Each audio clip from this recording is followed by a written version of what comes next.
In italiano ci sono delle coppie di parole che sembrano simili, ma che in realtà hanno significati molto diversi. Ciao, io sono Graziana, la vostra insegnante di italiano, e questo è il mio canale, Lernamo. In questo video ci saranno 14 coppie di parole per voi, le analizzeremo una alla volta, scopriremo le differenze che ci sono tra loro e scopriremo anche come utilizzarle correttamente.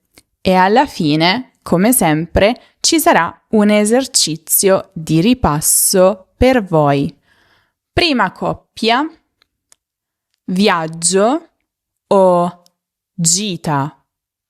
È vero, entrambe queste parole indicano che vi spostate da qualche parte, ma c'è una bella differenza tra loro. Viaggio è un termine più generico ed indica uno spostamento generalmente lungo, che può durare diversi giorni o addirittura settimane. Insomma, qualcosa di importante con valigie, prenotazioni di alberghi e magari anche un po' di jet lag. Una gita, invece, è piuttosto un'escursione breve, solitamente di un solo giorno, al massimo 2, spesso con scopo ricreativo, educativo, e a differenza del viaggio, che può essere fatto anche per lavoro, quindi può essere anche un po' stressante, la gita è sempre qualcosa di leggero, di piacevole. Non so, come quando di domenica mattina vi svegliate presto, alle 7, alle 8, e dite ok, oggi andiamo al lago. Una cosa interessante è che spesso si parla a scuola proprio di gita scolastica, quando si prende l'autobus o il treno con la classe e si va in una città vicina, gita fuori porta, viene proprio da qui, o si va a visitare un museo, una fattoria e così via. A scuola, soprattutto al liceo, quando si è più grandi, si può anche fare un viaggio d'istruzione che dura più giorni, ma come vedete si chiama viaggio. Vediamo qualche esempio. Quest'estate farò un viaggio in Giappone di 3 settimane. Domenica organizziamo una gita al lago con i bambini. Prossima coppia, in realtà sono 3 parole: terra, suolo, pavimento. Terra è probabilmente la più generica delle 3. Può indicare sia il nostro pianeta con una T maiuscola, sia il terreno naturale fatto di rocce, sabbia, erba, quello insomma rurale, sia però il terreno su cui si coltiva, quindi quello lavorato dall'uomo.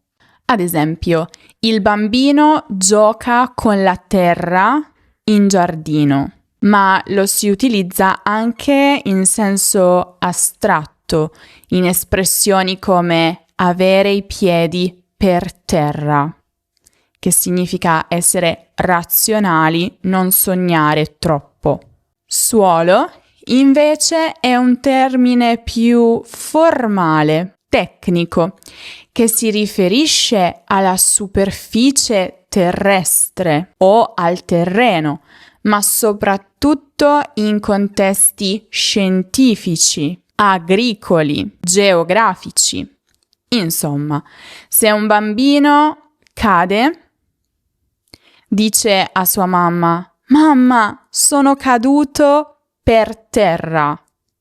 Ma difficilmente sentirete qualcuno dire suolo al suolo in contesti di vita quotidiana. Mi è caduto il telefono sul suolo. No, mi è caduto il telefono per terra. E pavimento, invece? Pavimento indica solo la superficie artificiale che si trova all'interno degli edifici, case, uffici, negozi, qualsiasi edificio, però chiuso. E può essere fatto di piastrelle, legno, marmo e così via. Quindi notate la differenza. Il suolo di questa regione è molto fertile e adatto alla coltivazione del grano. Ma ho pulito il pavimento della cucina con il mocio. In qualche modo legate a queste parole sono le parole della prossima coppia.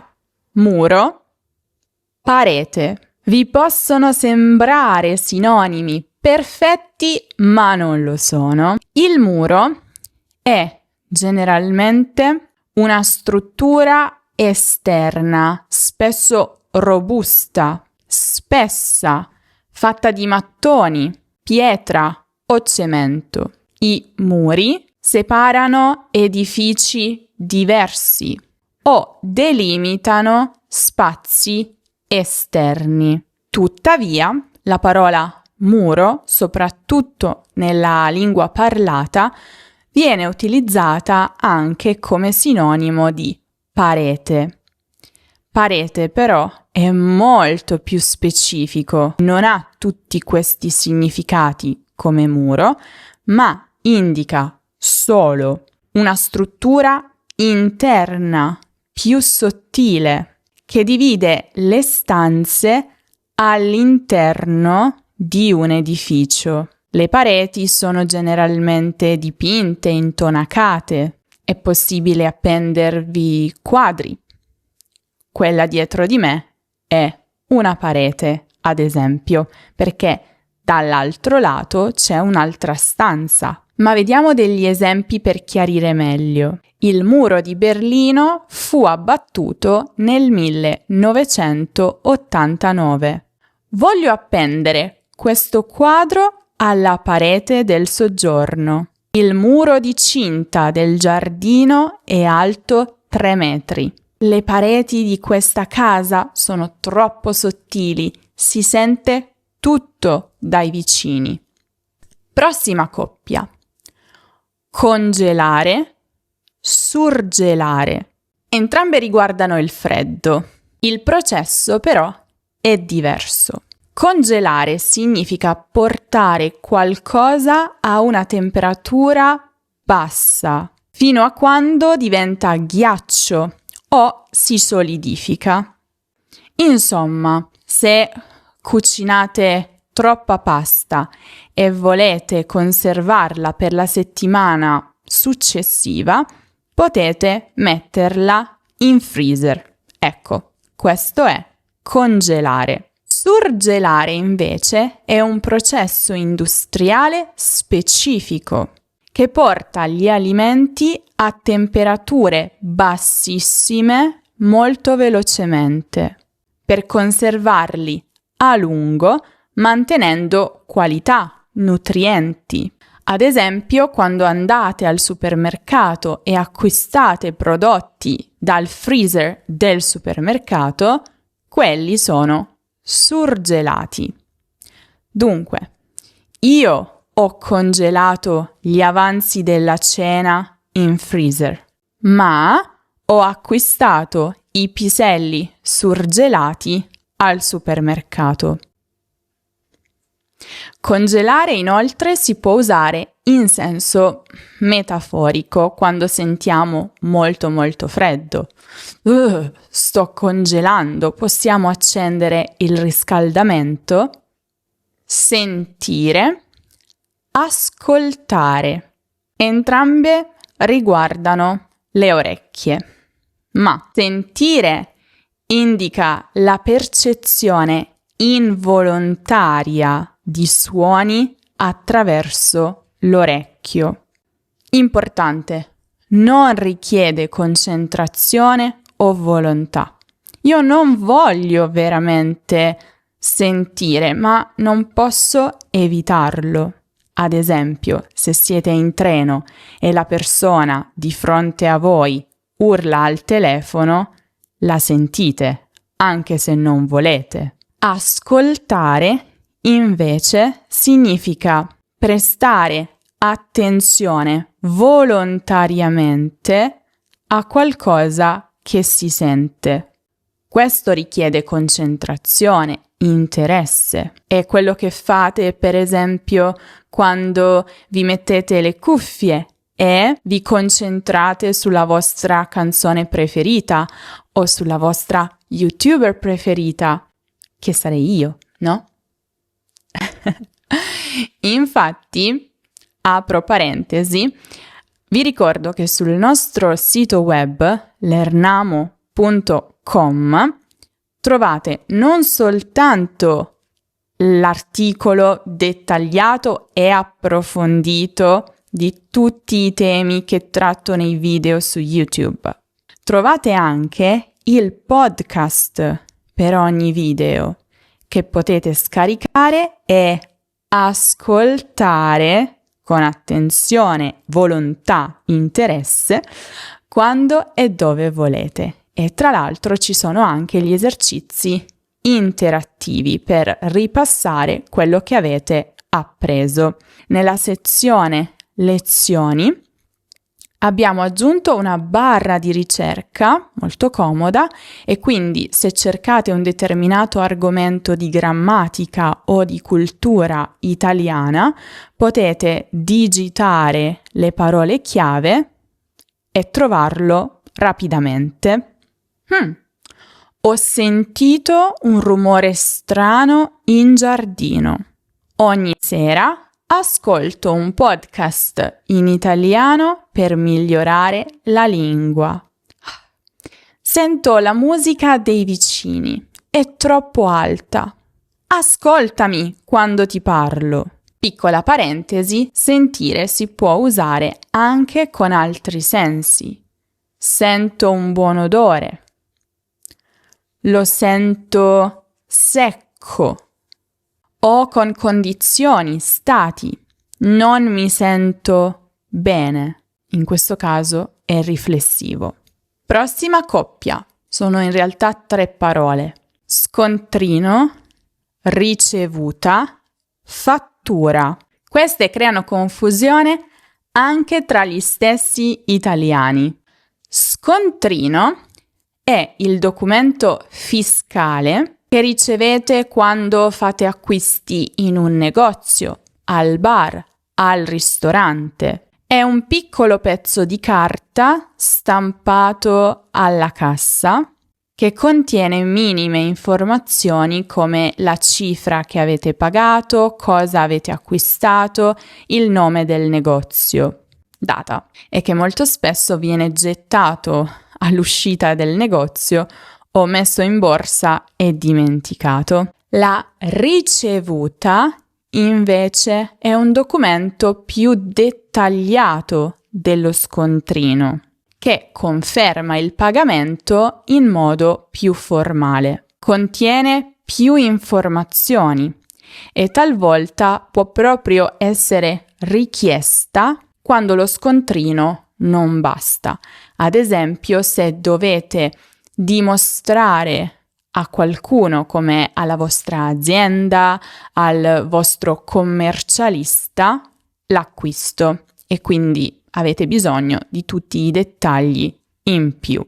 La ricevuta è quella che ottenete anche quando, ad esempio, spedite un pacco.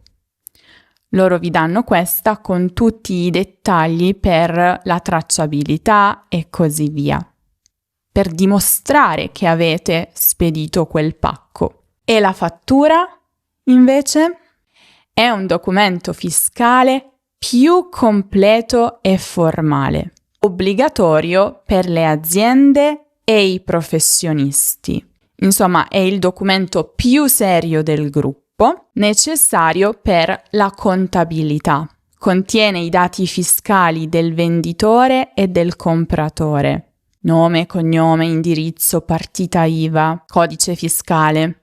Utile, ad esempio, per detrarre le spese delle tasse, spese mediche, ristrutturazioni e via dicendo. Quindi i professionisti, come ad esempio pittori, ma in realtà anche medici, dovrebbero rilasciarvela. Per esempio, l'idraulico mi ha mandato la fattura via mail. Mi scusi, ho bisogno della ricevuta per il rimborso spese. Ecco lo scontrino in caso abbia bisogno di cambiare il prodotto. Storia, storico. Storia, attenzione, ha 3 significati in italiano. La narrazione di eventi passati, disciplina che studia il passato o semplicemente un racconto. Quella materia che a scuola o amavate o odiavate. Per voi la storia era bella, interessante o non vi piaceva? A me piaceva molto.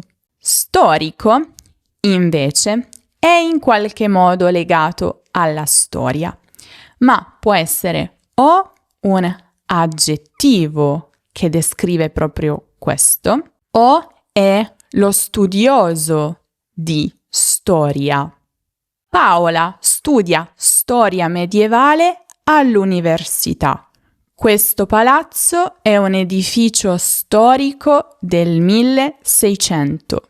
Gli storici hanno scoperto nuovi documenti risalenti al Rinascimento. Prossima coppia. Rubare, rapinare. Entrambi hanno a che fare con il furto. Ma attenzione, rubare significa semplicemente prendere qualcosa che appartiene ad altri, di nascosto o con l'inganno, ma senza usare minacce o violenza. È il crimine silenzioso, che non vi accorgete nemmeno che sta succedendo. Rapinare invece significa impossessarsi di qualcosa usando violenza, minacce verso una persona. È un crimine molto più grave, come quello dei film con maschere, pistole. Avete presente La Casa di Carta? Oh no, qualcuno mi ha rubato il portafoglio in metro. 3 uomini armati hanno rapinato la banca questa mattina. È possibile anche rapinare una persona, ma la persona sa cosa le sta succedendo. È presente. Nel mio caso mi hanno rubato il portafoglio in metro, ma io non me ne sono accorta. Prossima coppia. Attenzione a questa. Molti si confondono. Professionale, professionista. Sono 2 parole diverse. Professionale è un aggettivo che significa o relativo a una professione o di alta qualità, fatto in modo competente, per dire appunto che qualcosa è fatto molto bene. Ad esempio, il tuo comportamento è sempre molto professionale, cioè ti comporti bene in modo appropriato al lavoro. Oppure, ho bisogno di una fotocamera professionale per il mio lavoro. Ho bisogno di una fotocamera di alta qualità per realizzare i miei video. E allora, professionista non riguarda la professione? Ah, sì, ma attenzione, riguarda la persona, non la qualità. Professionista è una persona che svolge una professione, specialmente in modo qualificato, retribuito. Ad esempio, mia sorella è una professionista nel campo del marketing. Quell'elettricista non è un vero professionista, è solo un dilettante. State prendendo appunti? Perché alla fine ci sarà l'esercizio. Non siamo ancora alla fine. Quasi. Vi ricordo che se questo video vi sta piacendo potete lasciare un mi piace e iscrivervi al canale se ancora non lo avete fatto e non dimenticate anche di attivare la campanellina per ricevere una notifica ogni volta che pubblico un nuovo video o in alternativa, o potete fare entrambe le cose, seguirci sui nostri gruppi Instagram, WhatsApp e Telegram. Prossima coppia. Distinto, distintivo. Distinto, come aggettivo, significa separato, diverso. O, quando si parla di persone o comportamenti, elegante, raffinato. È un signore molto distinto, sempre elegante e gentile. Questi sono due problemi distinti, perciò vanno trattati separatamente. Distintivo, invece, può essere un aggettivo o un sostantivo. Come aggettivo significa che distingue, che caratterizza. Ad esempio, il sorriso è il tratto distintivo di Maria. Come sostantivo, invece, indica un simbolo, un badge, che identifica un gruppo o una persona. Ad esempio, i poliziotti portano un distintivo sulla giacca. Prossima coppia. Sdraiarsi o stendersi. Non sono proprio la stessa cosa. Sdraiarsi significa mettersi in posizione orizzontale per riposare, generalmente su qualcosa di comodo, il letto, il divano. Quello che si fa dopo una lunga giornata di lavoro. Stendersi ha lo stesso significato di sdraiarsi, ma può anche significare distendersi, allungarsi completamente, un po' così, e non necessariamente lo si fa su una superficie comoda. Posso stendermi sul pavimento, ad esempio, sull'asfalto. Il bambino si è steso per terra per giocare con le macchinine. La nonna stende la pasta per fare le tagliatelle. In questo caso non è riflessivo, perché la nonna fa l'azione sulla pasta. Il gatto si è sdraiato al sole. Prossima coppia. Finire di, finire per. Attenzione alle preposizioni. Entrambe sono corrette, si usano, ma hanno significati ben diversi. Finire di più infinito significa completare un'azione, terminare qualcosa che si stava facendo. Ho finito di leggere il libro ieri sera. Finire per, invece, significa alla fine, come risultato, fare qualcosa, spesso inaspettatamente o per conseguenza, quando le cose prendono una piega che non avevate previsto. Se continui a mangiare dolci, finirai per ingrassare. Volevo solo dare un'occhiata e ho finito per comprare 3 paia di scarpe. Notare o rendersi conto. Notare significa osservare qualcosa con gli occhi, percepire un dettaglio visivo o un cambiamento. È più immediato, concreto. Tipo quando la vostra amica cambia colore di capelli e lo notate immediatamente. Rendersi conto, invece, significa capire, comprendere una situazione, spesso dopo una riflessione o col passare del tempo. È più mentale, profondo. Quel momento "ah" in cui tutto diventa chiaro nella vostra mente. Oh, non avevo notato che c'era una macchia sulla camicia. Ho notato un errore nel documento. Mi sono resa conto di aver sbagliato tutto. Vi siete resi conto che studiare i verbi pronominali italiani è più difficile di quanto pensaste. Ma ho io la soluzione che fa al caso vostro, e cioè il nostro corso esclusivo da non ce la faccio più a ora me la cavo, i verbi pronominali in 30 giorni. In un mese, attraverso 30 video lezioni chiare e dirette, immediate, avrete la possibilità di imparare tutto, ma proprio tutto, sui verbi pronominali italiani.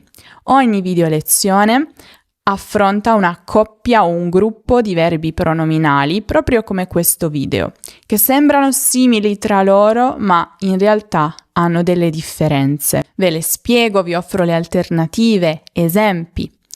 Ogni video lezione ha un articolo completo e dettagliato, approfondito, con molti più esempi, che potete anche scaricare in versione PDF. E per ogni video lezione ci saranno anche gli esercizi interattivi, più una tabella riassuntiva finale. Tutto questo sarà vostro per sempre dopo l'acquisto, senza nessuna limitazione. Visitate questo sito web e non perdetevi questo fantastico corso. Credetemi, ci ho messo mesi per realizzarlo. Wow, siamo giunti all'ultima coppia. Ta-na-na-na. Dire, parlare. Concludiamo con 2 verbi fondamentali della comunicazione. Dire significa esprimere qualcosa con parole specifiche.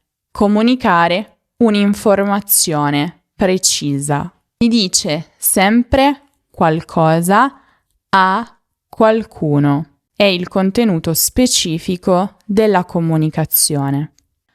Parlare, invece, significa usare la voce per comunicare in generale, per conversare, avere una discussione. Si parla con qualcuno di qualcosa. Marco mi ha detto che non viene alla festa.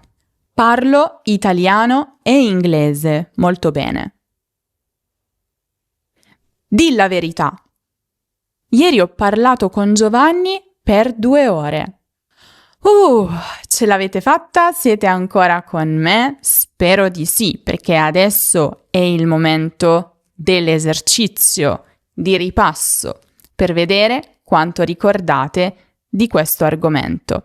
Vi ricordo però prima che se ancora non lo avete fatto potete iscrivervi alla nostra newsletter. Non è una newsletter come le altre, perché non solo vi mandiamo una notifica ogni volta che pubblichiamo un nuovo video, vi mandiamo anche contenuti esclusivi sull'attualità, la cultura, la grammatica italiana e vi mandiamo anche una storia in episodi.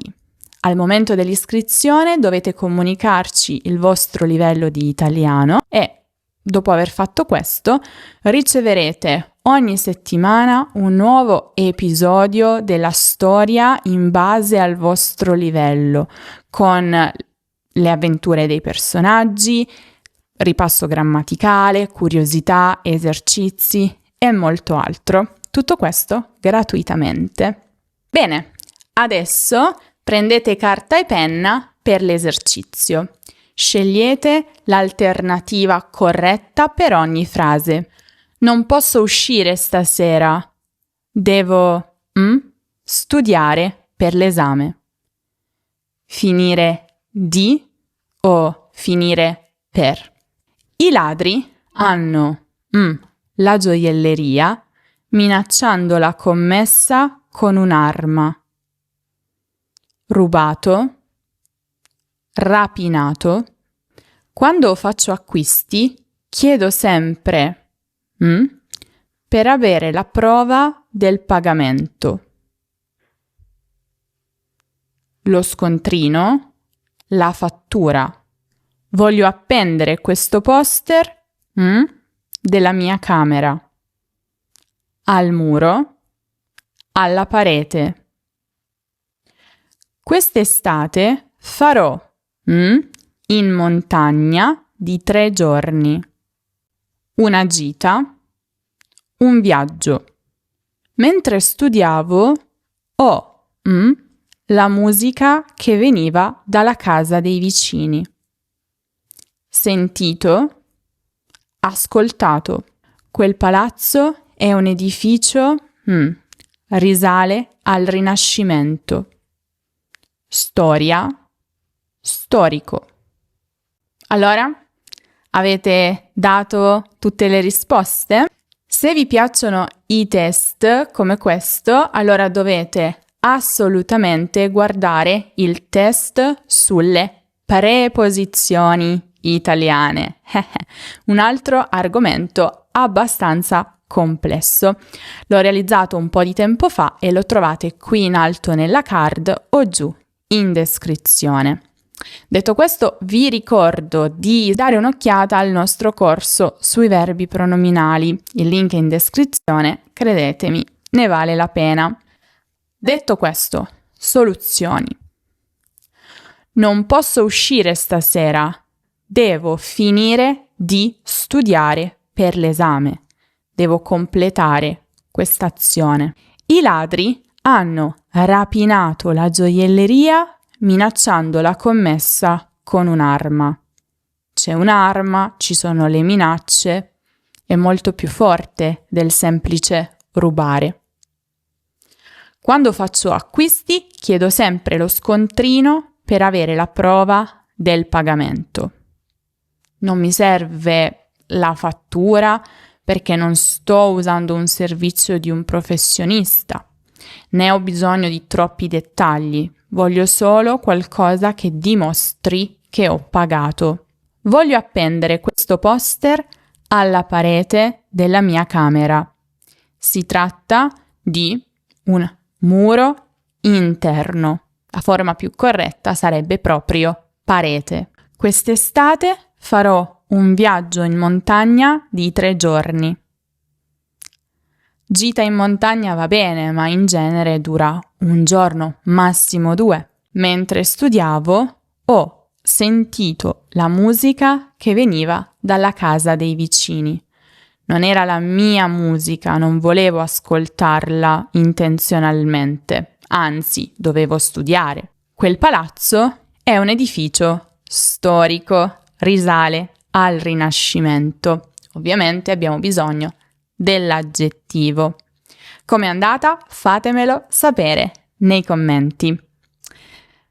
Io intanto vi saluto, vi aspetto prestissimo in un nuovo video.